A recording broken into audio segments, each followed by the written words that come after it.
Hello बच्चों, तो आज हम लेकर आ गए केमिकल बॉन्डिंग का वीडियो नंबर 5। इससे पहले केमिकल बॉन्डिंग के 4 वीडियो ऑलरेडी अपलोड हो चुके हैं यूट्यूब चैनल पर। चैनल का नाम है पीसी ग्रुप। आप वहां पर जाके सर्च करेंगे, इसकी अलग प्लेलिस्ट है केमिकल बॉन्डिंग की, पूरा वीडियो उसी में मिलता जाएगा। आइए आज की वीडियो हम पढ़ने वाले हैं covalent bond and coordinate bond. कैसे बनता है कोवैलेंट बॉन्ड, क्या होता है कोवैलेंट बॉन्ड, कोवैलेंट बॉन्ड की क्या प्रॉपर्टीज है, और बहुत सारी चीजें हम लोग आज के वीडियो में पढ़ेंगे रिलेटेड कोवैलेंट बॉन्ड। आइए स्टार्ट करते हैं। क्या होता है कोवैलेंट बॉन्ड? कोवैलेंट बॉन्ड बच्चों, इससे पहले हम लोगों ने पढ़ा था आयनिक बॉन्ड। तो आयनिक बॉन्ड में हमने कहा था कि आयनिक बॉन्ड बनता है between metal and non metal. एक मेटल होता है और एक नॉन मेटल होता है, उनके बीच आयनिक बॉन्ड बनता था। लेकिन कोवैलेंट बॉन्ड में बिल्कुल नज़ारा अलग है। कोवैलेंट बॉन्ड बनता है बिटवीन 2 नॉन मेटल्स। यहाँ मेटल की कोई ज़रूरत नहीं है, यहाँ दोनों नॉन मेटल चाहिए। यानी covalent bond form between 2 non metal.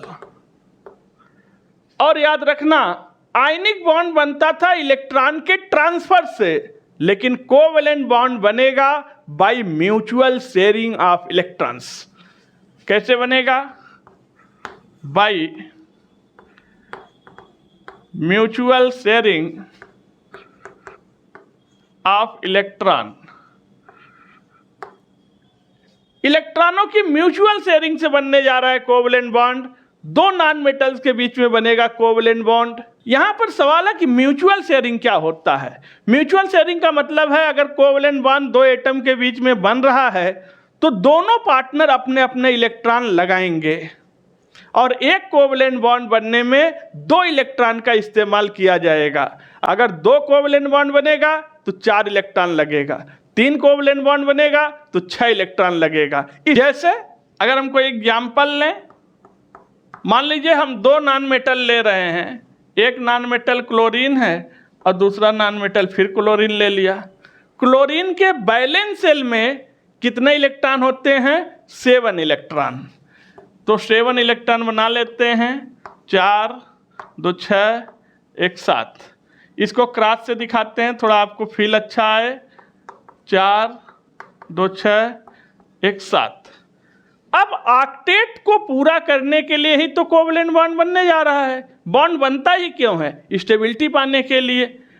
तो यहां से आप देखो, 1 इलेक्ट्रॉन क्लोरीन इससे ले लेगा, और अब आप देखो इसके पास 8 इलेक्ट्रॉन पूरा हो गया, तो इसका ऑक्टेट तो पूरा हो गया। अब ये वाला क्लोरीन के पास 8 इलेक्ट्रॉन नहीं है, ये बोला भैया हमको भी अपना 1 इलेक्ट्रॉन दे दो, हमारा भी ऑक्टेट पूरा हो जाए, हम भी स्टेबल हो जाएं। तो ये 1 इलेक्ट्रॉन इनसे ले लेगा। देखना, अब आप देखो, इस क्लोरीन का भी ऑक्टेट पूरा, इसका भी ऑक्टेट पूरा, और कितने इलेक्ट्रॉनों की शेयरिंग हुई है? 2 इलेक्ट्रॉन, जिसमें 1 इलेक्ट्रॉन इनका है, 1 इलेक्ट्रॉन इनका है। यानी ये देखना, क्लोरीन और क्लोरीन के बीच में एक बॉन्ड बन गया, और इस बॉन्ड को बनने में 2 इलेक्ट्रॉन लगा है।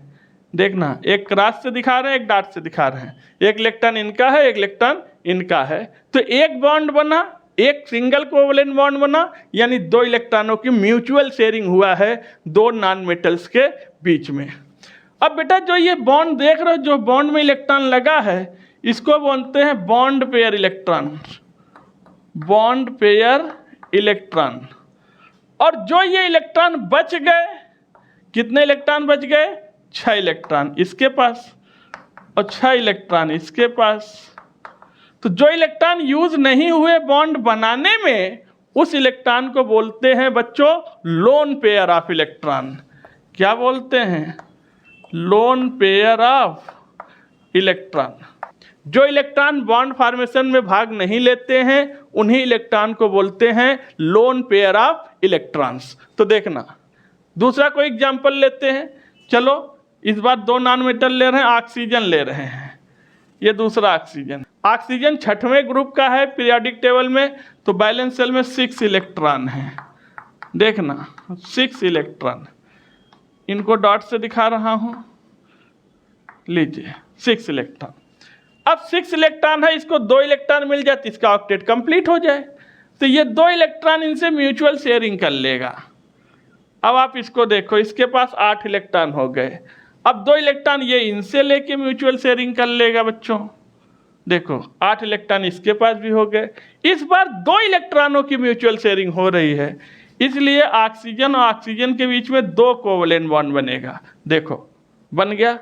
चाहो तो कोई और एग्जाम्पल ले सकते हैं, जितने चाहे उतने ले सकते हैं। चलो इस बार नाइट्रोजन ले लेते हैं। नाइट्रोजन 5वें ग्रुप का है, तो बैलेंस शेल में 5 इलेक्ट्रॉन होगा। 1 2 3 और 2, 5 इलेक्ट्रॉन। यहाँ पर 1 2 3 और 5 इलेक्ट्रॉन। 5 इलेक्ट्रॉन है, इसको 3 इलेक्ट्रॉन मिल जाए तो 8 इलेक्ट्रॉन हो जाए, बैलेंस शेल में ऑक्टेट पूरा हो जाए। तो ये 3 इलेक्ट्रॉनों की म्यूचुअल शेयरिंग करने जा रहा है। देखना यहाँ पे इलेक्ट्रॉन ट्रांसफर नहीं हो रहे हैं, इलेक्ट्रॉन की शेयरिंग हो रही है। तो फिर ये इनसे 3 इलेक्ट्रॉन ले लेगा। देखो 3 इलेक्ट्रॉनों की म्यूचुअल शेयरिंग हुआ, इसीलिए नाइट्रोजन और नाइट्रोजन के बीच में कितने बॉन्ड होते हैं? 3 बॉन्ड होते हैं। ये 3 कोवलेंट बॉन्ड बन गए। यानी बच्चों जब भी कोवलेंट बॉन्ड बनेगा तो कोवलेंट बॉन्ड 2 नॉन मेटल के बीच में बनेगा, और कोवलेंट बॉन्ड में इलेक्ट्रॉन दोनों पार्टनर के लगेंगे। यहाँ पर ऐसा नहीं है कि कोई एक दे दे और दूसरा ले ले, यहाँ ऐसी बात नहीं। वो आयनिक में होता था। कोवलेंट बॉन्ड में म्यूचुअल शेयरिंग हो रहा है। भाई आप भी इलेक्ट्रॉन लगाओ, हम भी इलेक्ट्रॉन लगाएंगे, दोनों की मदद से बॉन्ड बनेगा। आइए बच्चों, कोवलेंट बॉन्ड में एक बड़ा इंपॉर्टेंट टर्म आ रहा है, व्हाट इज कोवैलेंसी। कोवैलेंसी कैसे निकालते हैं, कोवैलेंसी कैसे डिफाइन करते हैं? बहुत आसानी से हम आपको समझा रहे हैं, समझना। कोवैलेंसी होता है कि number of unpaired electron valence shell में कितने हैं, ग्राउंड स्टेट में एक चीज और एक्साइटेड स्टेट में दूसरी चीज। कोवैलेंसी देखने का 2 तरीका होता है। सेकेंड पीरियड के जो एलिमेंट हैं, पीरियोडिक टेबल में जो सेकेंड पीरियड है, ठीक, पहले पीरियड में तो 2 ही एलिमेंट है, हाइड्रोजन और हीलियम, हाई हेलो में खत्म हो जाते हैं। सेकेंड पीरियड में 8 एलिमेंट है। सेकेंड पीरियड के एलिमेंट की कोवैलेंसी निकालने का तरीका अलग है, और बियॉन्ड सेकेंड पीरियड जितने भी एलिमेंट हैं उनकी कोवैलेंसी निकालने का तरीका अलग है। तो सबसे पहले सेकेंड पीरियड एलिमेंट को देखते हैं। Second period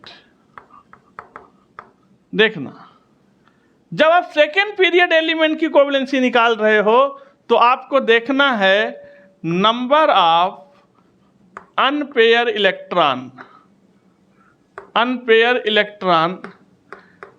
in excited state. हमें टोटल अनपेयर इलेक्ट्रॉन काउंट कर लेना है एक्साइटेड स्टेट में। अंडरलाइन कर लो भाई, एक्साइटेड स्टेट में, ग्राउंड स्टेट में नहीं देखना है। एक्साइटेड स्टेट में बैलेंस शेल में कितने अनपेयर इलेक्ट्रॉन हैं, समझ गए? इन बैलेंस शेल जैसे कोई एग्जांपल लेते हैं, हमने बेरिलियम ले लिया। एटॉमिक नंबर कितना होता है बच्चों? 4 होता है। इसका इलेक्ट्रॉनिक कॉन्फ़िगरेशन करें तो 1s², 2s², 2p, 0, 4 इलेक्ट्रॉन हो गए। तो अब देखना यहाँ पर s में कितने इलेक्ट्रॉन हैं, p में कितने सबसेल होते हैं बच्चों? एक सबसेल में 3 ऑर्बिटल p में 2 इलेक्ट्रॉन यहाँ भर दो, 6 इलेक्ट्रॉन भरते हैं। इसको बोलते हैं ग्राउंड स्टेट। इसको क्या बोलते हैं? Ground state. यहाँ से एक इलेक्ट्रॉन को एक्साइट कराओ, जंप कराओ। एक्साइटेड मतलब एनर्जी पा गया तो वो जंप करके दूसरे सबसेल में चला जाएगा, दूसरे ऑर्बिटल में जाएगा। तो देखना अब यहाँ एक इलेक्ट्रॉन बचा, एक इलेक्ट्रॉन यहाँ आ गया, इलेक्ट्रॉन जंप होके यहाँ पर आ गया। तो इसको बोलते हैं एक्साइटेड स्टेट। क्या बोलते हैं? Excited state. तो एक्साइटेड स्टेट में टोटल अनपेयर इलेक्ट्रॉन कितने हैं? 2। तो फिर कोवैलेंसी कितनी आ गई? कोवैलेंसी इक्वल टू 2, ये आंसर होता है। एक एग्जांपल और ले लेते हैं, ठीक। कार्बन ले लिया, एटॉमिक नंबर 6। तो इलेक्ट्रॉनिक कॉन्फ़िगरेशन करो 1s square 2s square 2p2, right, 2 4 6। अब यहाँ यस में एक ऑर्बिटल 2 इलेक्ट्रॉन भरो, एंटी पैरेलल भर दिया। पी में 3 ऑर्बिटल 2 इलेक्ट्रॉन भरना है, भर दिया।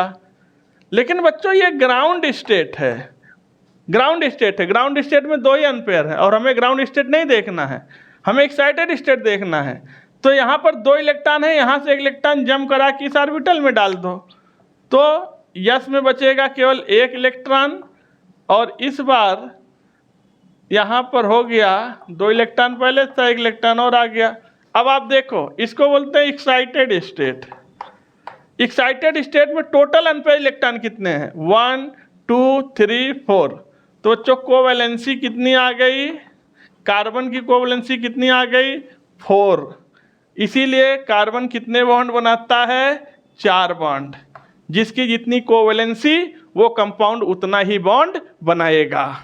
अब अगर यही कोवैलेंसी सेकेंड पीरियड के लिए नहीं, अगर निकालना होता beyond second period, beyond second period, second period के अलावा अगर किसी दूसरे एलिमेंट की कोवैलेंसी निकालनी होती, वो सेकेंड पीरियड करना होता, तब कोवैलेंसी निकालने के लिए हम अनपेयर इलेक्ट्रॉन को देखते, unpaired valence electron in ground state and excited state both. ध्यान दीजिएगा, अगर एलिमेंट बियॉन्ड सेकेंड पीरियड का है तो अनपेयर बैलेंस इलेक्ट्रॉन हम लोग ग्राउंड स्टेट में भी देखेंगे और एक्साइटेड स्टेट में भी देखेंगे। अब आप कहेंगे लग रहा है सर एक ही एलिमेंट की एक से ज़्यादा कोवैलेंसी हो सकती है। बिल्कुल हो सकती है। अगर एलिमेंट बियॉन्ड सेकेंड पीरियड का है तो उसके पास एक से ज़्यादा कोवैलेंसी हो सकती है और होती भी है। ये डिपेंड करेगा कि ग्राउंड स्टेट में कितने एम्पेयर हैं और एक्साइटेड स्टेट में कितने एम्पेयर हैं, उस हिसाब से उसकी कोवैलेंसी डिसाइड होगी। और कोई एक एग्जांपल लेके आपको दिखाते हैं इसका भी। चलो हमने फास्फोरस ले लिया, होते तो बहुत हैं। एटॉमिक नंबर 15, इलेक्ट्रॉन भरो 1s square 2s square 2p6 3s square 3p। जरा देख लो, 10 2 12 और 3 15 इलेक्ट्रॉन भर दिया। अच्छा, अब ध्यान देना जरा, यहाँ 2 इलेक्ट्रॉन और p में 3 ऑर्बिटल, s में 2 इलेक्ट्रॉन हैं, भर दिया। p में 3 इलेक्ट्रॉन, भर दिया, ठीक। और इसको बोलते हैं बच्चों ग्राउंड स्टेट। ग्राउंड स्टेट में अनपेयर इलेक्ट्रॉनों की संख्या 1 2 3। तो फास्फोरस की कोवैलेंसी कितनी आ गई? 3। इसीलिए तो फास्फोरस बनाता है फास्फीन, PCl3 एक्सेट्रा। लेकिन अगर हम एक्साइटेड स्टेट में देखें तो यहाँ से एक इलेक्ट्रॉन को जंप कराएंगे, यहाँ से इलेक्ट्रॉन को एक जंप कराएंगे तो हम यहाँ पर ले जाएंगे ये S, ये P का 3 ऑर्बिटल और आगे D ले लेंगे। D में 5 1 2 3 4 5 ऑर्बिटल हो गए। तो यहाँ पर था 2, यहाँ से एक जंप करा देंगे तो यहाँ 3 था, तो यहाँ के एक जंप करके यहाँ पर आ गया। इसको बोलेंगे एक्साइटेड स्टेट। कई बच्चे सोच रहे होंगे सर डी तो है ही नहीं, आपने डी ले कैसे लिया? बच्चों न्यूक्लियस के अराउंड बहुत सारे सेल होते हैं और नंबर ऑफ सेल कितने होते हैं? इनफाइनाइट होते हैं, इनफाइनाइट सेल होते हैं। अगर सेल इनफाइनाइट तो ऑर्बिटल इनफाइनाइट, सब सेल इनफाइनाइट। तो हमें जितनी ज़रूरत होगा हम ले सकते हैं। तो एक्साइटेड स्टेट में 1 2 3 4 5 कोवैलेंसी कितनी आ गई? फास्फोरस की 5। इसीलिए तो फास्फोरस बनाता है PCl5 एक्सेट्रा। देखो फास्फोरस की कोवैलेंसी 3 भी है और फास्फोरस की कोवैलेंसी 5 भी है। क्योंकि फास्फोरस सेकेंड पीरियड का नहीं है, बियॉन्ड सेकेंड पीरियड का है, किसी भी पीरियड का एलिमेंट रहे। तो अगर एलिमेंट बियॉन्ड सेकेंड पीरियड है तो हम कोवैलेंसी देखेंगे unpaired electron in valence shell in ground state as well as in excited state. और अगर केवल सेकेंड पीरियड का है तो हम अनपेयर इलेक्ट्रॉन देखेंगे केवल और केवल एक्साइटेड स्टेट में, वही होगी उसकी कोवेलेंसी। इसी तरह से अगर आप सल्फर की कोवेलेंसी निकालो, क्योंकि सल्फर भी सेकेंड पीरियड का नहीं है, बियॉन्ड सेकेंड पीरियड है, तो सल्फर की कोवेलेंसी 3 आएगी, 2 आएगी, 4 आएगी और 6 आएगी, यानी टोटल 3 कोवेलेंसी होंगी। तो सल्फर कितने वैरायटी कंपाउंड बनाएगा? 2 वैलेंसी का, 4 वैलेंसी का और 6 वैलेंसी का। आइए बच्चों, अब बात करते हैं प्रॉपर्टीज ऑफ कोवलेंट कंपाउंड। जैसे आयनिक कंपाउंड की प्रॉपर्टीज को हम लोगों ने पढ़ा था, अब कोवलेंट कंपाउंड की प्रॉपर्टीज को पढ़ेंगे। पहली प्रॉपर्टी देखते हैं। फर्स्ट प्रॉपर्टी है फिजिकल स्टेट। फिजिकल स्टेट, एक चीज याद रखना, जो कोवलेंट कंपाउंड होते हैं इनकी बेसिक यूनिट होती है मॉलिक्यूल्स, और कोवलेंट कंपाउंड में वीक वैन डर वाल फोर्सेस पाए जाते हैं। वीक वैन डर वाल फोर्सेज होते हैं, इसीलिए कोवलेंट कंपाउंड सॉलिड भी होते हैं, लिक्विड भी होते हैं और गैस भी होते थे। लेकिन आप सोचो, आयनिक कंपाउंड जितने थे, आयनिक कंपाउंड सब सॉलिड होते थे। यानी हम कह सकते हैं फिजिकल स्टेट की बात करें तो इनकी जो बेसिक यूनिट है, बेसिक यूनिट वो मॉलिक्यूल्स होती है, मॉलिक्यूल्स। और कोवलेंट कंपाउंड में वीक वैन डर वाल फोर्सेज पाए जाते हैं, वीक वैन डर वाल फोर्सेज होते हैं। यानी हम कह सकते हैं कि ये वैन डर वाल फोर्सेज डायरेक्टली प्रोपोर्शनल होते हैं सरफेस एरिया के, सरफेस एरिया के। सरफेस एरिया बढ़ेगा तो वैन डर वाल फोर्सेज, और ये डायरेक्टली प्रोपोर्शनल होता है मॉलिक्यूलर वेट के, मॉलिक्यूलर वेट के। ये है फिजिकल स्टेट। जैसे कोई एग्जाम्पल लेके आपको दिखाएं, मान लीजिए हमारे पास फ्लोरीन है, क्लोरीन है, ब्रोमीन है, आयोडीन है, ऑन्स्टिटीन है, हाइलोजन्स है। हम लोग बात करते थे फूलों में, कलियों में, बहारों में आई आंटी, ऐसे याद कर लेते थे। तो आप देखो, फ्लोरीन और क्लोरीन ये गैस हैं। क्या होते हैं? गैस। इनका नेचुरल स्टेट ले लिया 2 2 2 2। चलो इसको हटा ही देते हैं, इसका तो कोई मतलब है नहीं। ब्रोमीन है, ये लिक्विड होता है, और आयोडीन है सॉफ्ट सॉलिड होता है, सॉलिड। तो देखो कोवलेंट कंपाउंड गैस भी है, ज़्यादातर गैस ही हैं, ठीक, कुछ लिक्विड होते हैं और बहुत कम सॉलिड होते हैं। ये कोवलेंट कंपाउंड का नेचर होता है, जबकि आयनिक कंपाउंड सब सॉलिड होते थे। हम लोग ऑर्गेनिक पढ़ते हैं, कार्बन 1 से कार्बन 4 तक क्या होते हैं? गैस होते हैं। याद करिए, कार्बन 5 से कार्बन 16 तक लिक्विड होते हैं, और कार्बन 17 से लेकर ऑनवर्ड क्या होते हैं? सॉलिड होते हैं। ऐसा हम लोग पढ़ते हैं। दूसरी प्रॉपर्टी लेते हैं कोवलेंट कंपाउंड की, melting points and boiling points. बच्चों अगर मेल्टिंग पॉइंट, बॉइलिंग पॉइंट की बात करें तो कोवलेंट कंपाउंड में वीक वैन डर वाला फोर्सेज हैं, फोर्सेज बहुत कम हैं। कोई स्ट्रॉन्ग बॉन्ड तो है नहीं आयनिक बॉन्ड की तरह, आयनिक बॉन्ड तो दुनिया का सबसे स्ट्रॉन्ग बॉन्ड होता है, लेकिन वीक वैन डर वाल फोर्सेज हैं तो इनका melting point, boiling point very less होता है, वेरी लो, बहुत कम होता है। ठीक। अगर तीसरे प्रॉपर्टीज की बात करें, इलेक्ट्रिकल कंडक्टिविटी, इलेक्ट्रिकल कंडक्टिविटी, तो भाई एक चीज तो साफ कहा जा सकता है कि कोवलेंट कंपाउंड में इलेक्ट्रिसिटी और हीट फ्लो नहीं करता, क्योंकि फ्री इलेक्ट्रॉन नहीं है कोवलेंट कंपाउंड में। अगर इलेक्ट्रॉन फ्री नहीं है तो स्वाभाविक सी बात है, इसमें करंट फ्लो नहीं कर सकता, हीट फ्लो नहीं कर सकता।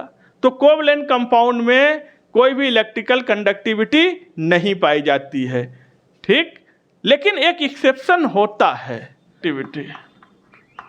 इलेक्ट्रिकल कंडक्टिविटी,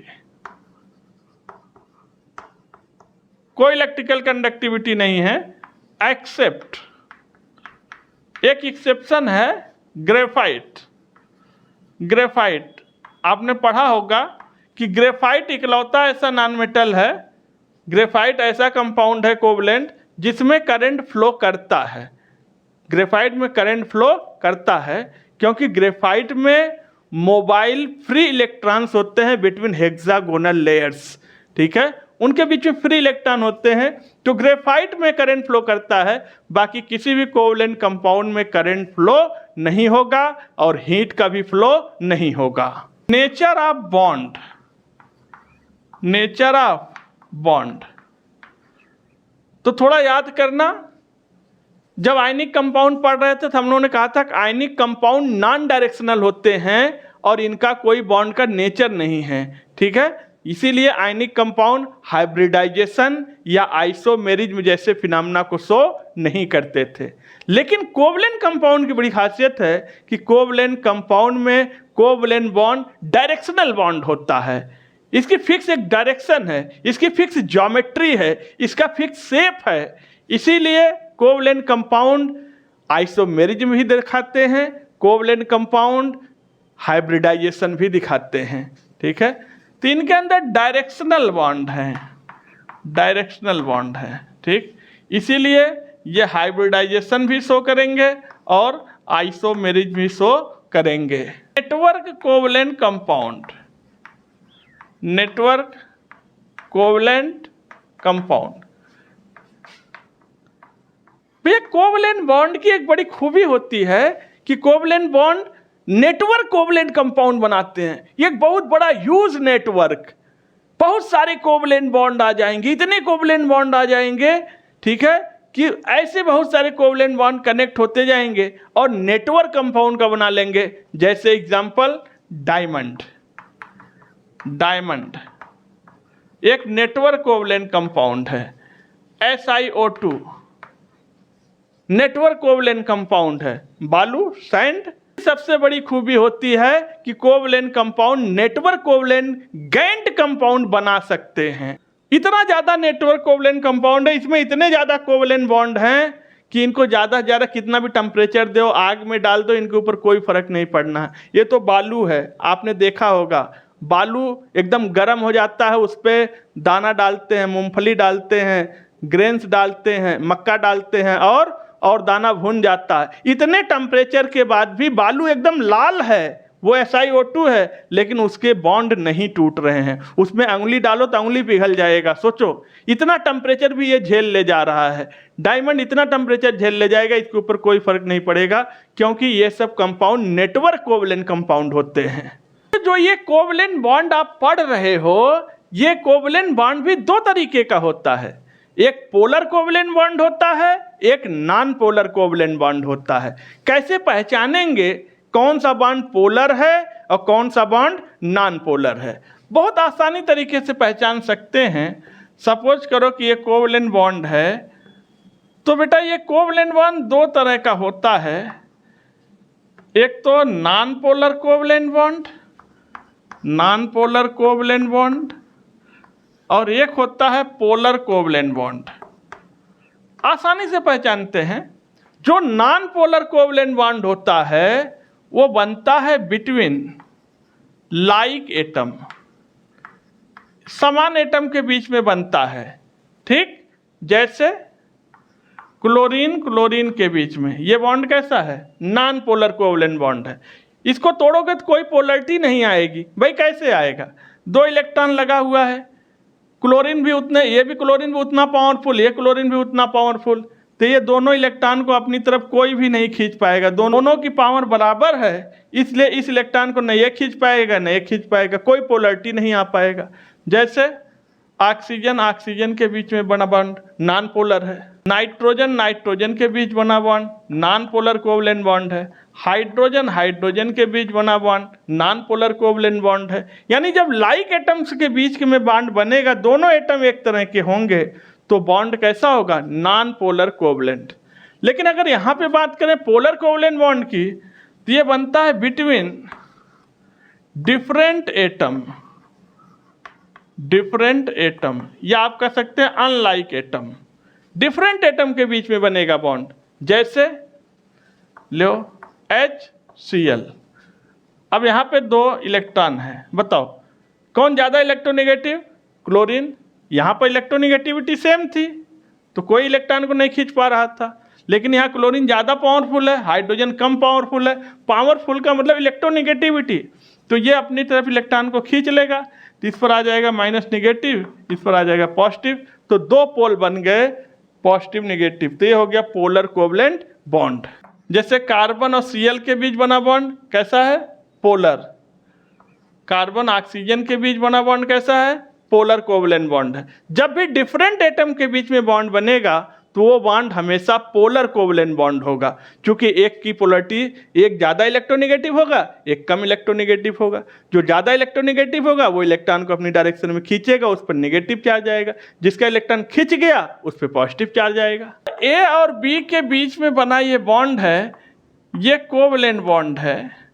अगर END का डिफरेंस, इलेक्ट्रोनेगेटिविटी का डिफरेंस END लगभग 0 हो जाए तो ये बॉन्ड होगा नॉन पोलर कोवलेंट बॉन्ड। ध्यान रखेंगे, अगर END का डिफरेंस 0 आ रहा है तो नॉन पोलर कोवलेंट बॉन्ड होगा। 0 से ज़्यादा हो जाए, END इज ग्रेटर देन 0 लेकिन लेस देन 1.7, तब ये होगा polar covalent bond, polar covalent bond.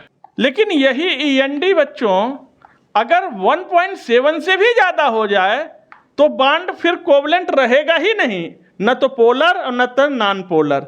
अब बॉन्ड हो जाएगा आयनिक बॉन्ड। कैसा हो जाएगा? Ionic bond. ये तरीका होता है जिससे ऑब्जर्व कर लेते हैं कि बॉन्ड का नेचर कैसा है। आइए बच्चों बात करते हैं सॉल्युबिलिटी के। पोलर कंपाउंड की सॉल्युबिलिटी चेक करनी है।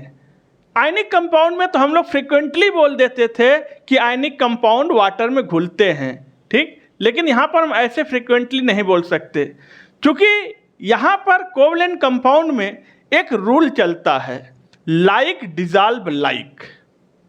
लाइक डिजॉल्व लाइक, जैसा है वैसे में घुलेगा। जैसे आपने कहानी सुना था टिट फॉर टैट, जैसे को तैसा, ठीक, वैसे ही खिलौना है। अगर पोलर कोवलेंट कंपाउंड है तो पोलर सॉल्वेंट में घुलेगा लेकिन नॉन पोलर में नहीं घुलेगा।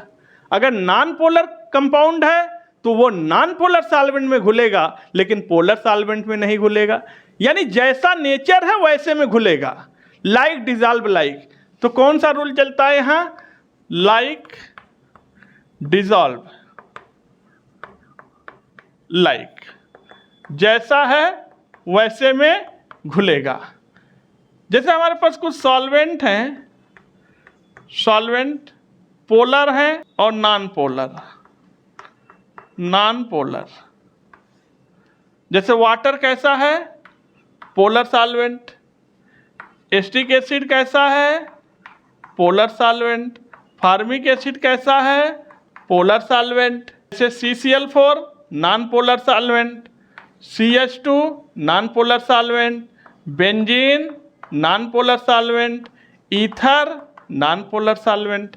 तो आपको एक आइडिया रहे कौन पोलर सॉल्वेंट होते हैं, कौन से नॉन पोलर सॉल्वेंट होते हैं, जैसे बोलना है, ठीक। तो HCl को हम अगर डालेंगे तो वाटर में ये सॉल्युबल हो जाएगा, सॉल्युबल हो जाएगा, क्योंकि HCl कैसा? पोलर है, H+Cl-। वाटर भी पोलर है, HCl पानी में घुल गया, लेकिन इसी HCl को हमने डाल दिया बेंजीन में, ठीक। तो अब ये पोलर नॉन पोलर में नहीं घुलेगा, तो ये क्या हो गया? नॉन सॉल्युबल हो गया। उम्मीद करते हैं आप समझ गए होंगे। कहते हैं जैसे Br2 है, अब Br2 को हमने डाल दिया वाटर में, तो क्या है? पानी में घुलेगा? ये पोलर सॉल्वेंट है, ये नॉन पोलर है, नहीं घुलेगा, नॉन सॉल्युबल, नीचे बैठ जाएगा। लेकिन इसी Br2 को हमने डाल दिया 4 में, अब ये क्या हो जाएगा? सॉल्युबल हो जाएगा, क्योंकि ये भी नॉन पोलर और सॉल्वेंट भी नॉन पोलर, अब आसानी से डिजॉल्व हो जाएगा। यानी covalent compound like dissolve like rule को फॉलो करते हैं। पोलर पोलर में घुलेगा, नॉन पोलर में नहीं घुलेगा, नॉन पोलर में घुलेगा, पोलर में नहीं घुलेगा। बस इतनी सी बात आपको याद रखनी है बच्चों। तो बच्चों अभी तक हम पढ़ रहे थे कोवलेंट बॉन्ड और अब पढ़ रहे हैं कोऑर्डिनेट बॉन्ड। कोऑर्डिनेट बॉन्ड को ही डेटिव बॉन्ड बोलते हैं। और आपको बता दें कि ये कोऑर्डिनेट बॉन्ड, जिसे डेटिव बॉन्ड बोलते हैं, तीर वाला बॉन्ड बोलते हैं, एरो लगा रहता है, ये कोई अलग स्पेशल टाइप का बॉन्ड नहीं है, ये एक तरह का कोवलेंट बॉन्ड ही होता है। अभी मैं आगे आपको बता दूंगा, अगर आपको ये तीर वाला बॉन्ड ना पसंद हो तो आप इसको कोवलेंट बॉन्ड में कन्वर्ट कर सकते हैं। कैसे, अभी देखेंगे। ये कोऑर्डिनेट बॉन्ड होता क्या है, याद रखना, कोवलेंट बॉन्ड बनता था म्यूचुअल शेयरिंग ऑफ इलेक्ट्रॉन से, लेकिन कोऑर्डिनेट बॉन्ड बनेगा non mutual sharing of electron से। यहां पर नॉन म्यूचुअल शेयरिंग है, क्या है, non mutual sharing of electron, ठीक, by non mutual sharing. Non mutual sharing से ही बॉन्ड बनेगा। दूसरी चीज, इसमें एक अपना लोन पे इलेक्ट्रॉन देगा और दूसरा लेगा। यहां दोनों पार्टनर नहीं लगाएंगे इलेक्ट्रॉन, एक कंप्लीट लोन पेयर देगा और दूसरा लेगा। सवाल है कि कौन देगा और कौन लेगा, यह कोई कंडीशन है? यस, हर कोई नहीं दे सकता और हर कोई इलेक्ट्रॉन नहीं ले सकता। इस शेयरिंग में जहां नॉन म्यूचुअल शेयरिंग चल रही है, जो इलेक्ट्रॉन देगा उसको हम डोनर एटम बोलेंगे और जो इलेक्ट्रॉन लेगा उसे एक्सेप्टर एटम बोलेंगे। जैसे सपोज करिए कि ये दो लोग के बीच में बॉन्ड बन रहा है, कोऑर्डिनेट बॉन्ड, ठीक, बॉन्ड होता है, यहां एक लोग अपना इलेक्ट्रॉन पेयर दे रहे हैं, तो जो इलेक्ट्रॉन पेयर दे रहा है ए, इसको हम बोलेंगे डोनर एटम, और जो ये ले रहा है इसको बोलेंगे एक्सेप्टर एटम। अब डोनर एटम की शर्त क्या है, ये कब इलेक्ट्रॉन देगा, when having lone pair of electron with complete octet,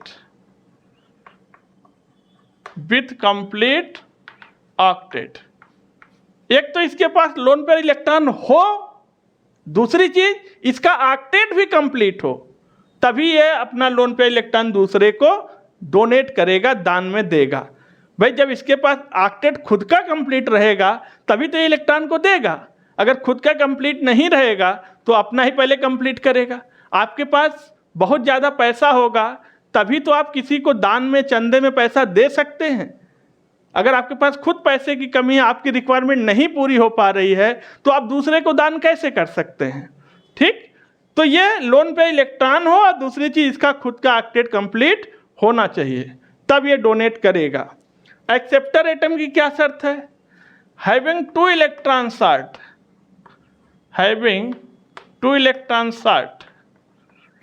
from stable octet.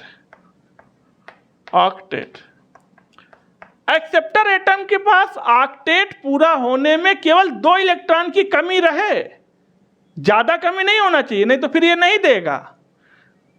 केवल 2 इलेक्ट्रॉन की कमी हो ऑक्टेट पूरा होने में, तो ये अपना इलेक्ट्रॉन पेयर इसको दे देगा, ये लोन पेयर इसको दे देगा कि चलो भाई तुम्हारा भी ऑक्टेट पूरा हो जाए।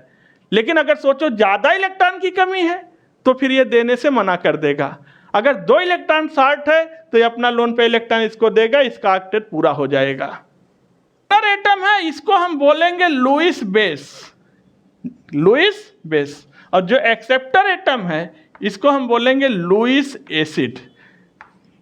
ये इलेक्ट्रॉन पेयर दे रहा है लुईस बेस, ये ले रहा है लुईस एसिड। एग्जाम्पल देखते हैं, एग्जाम्पल, ये नाइट्रोजन है, अमोनिया बना रहे हैं, H, एक कोवलेंट बॉन्ड में 2 इलेक्ट्रॉन, 2, 4, 6, और साथ साथ इसके पास लोन पेयर है, इसका ऑक्टेट पूरा है और लोन पेयर इलेक्ट्रॉन भी है। और ये है BF3, देखना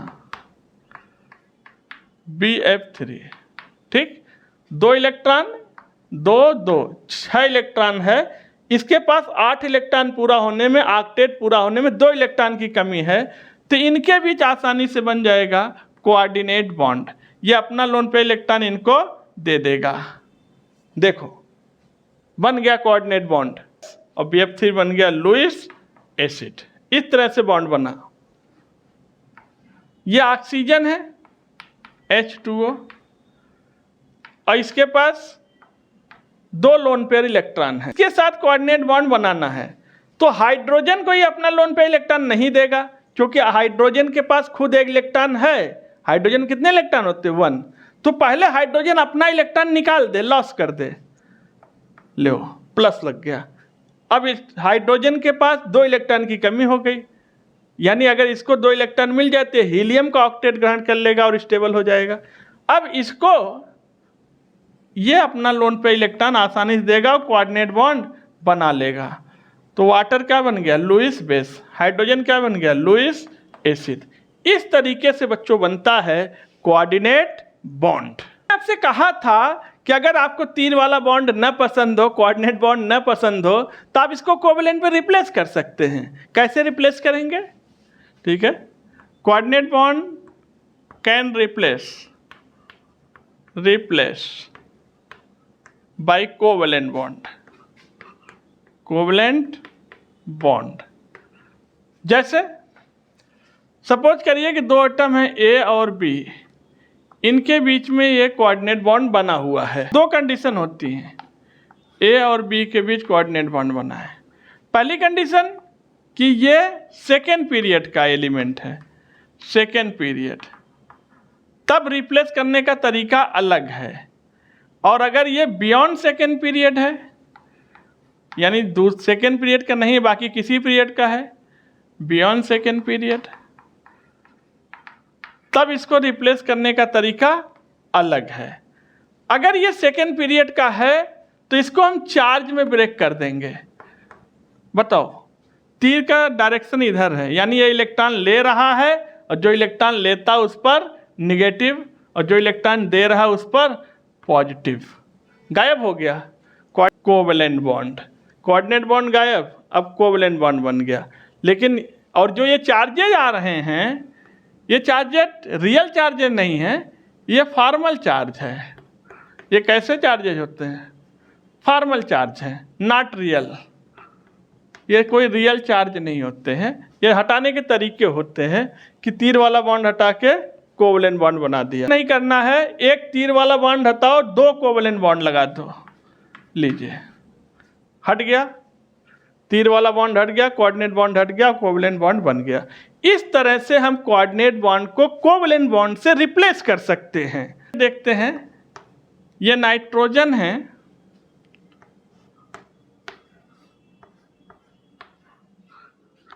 ये है HNO3। यहां पर इस तीर वाले बॉन्ड को हटाना है और हमें पता है ये नाइट्रोजन सेकेंड पीरियड का है। ठीक, तो इसको हम कैसे हटाएंगे? देखना, नाइट्रोजन यहां पर निगेटिव, यहां पॉजिटिव, कोऑर्डिनेट हट गया, बाकी जब बॉन्ड जैसे था वैसे उसको बना देंगे। लो देखो, रिप्लेस हो गया कोऑर्डिनेट बॉन्ड। दूसरा एग्जांपल H2SO4 का ले लेते हैं। ये है, यहाँ पर है OH,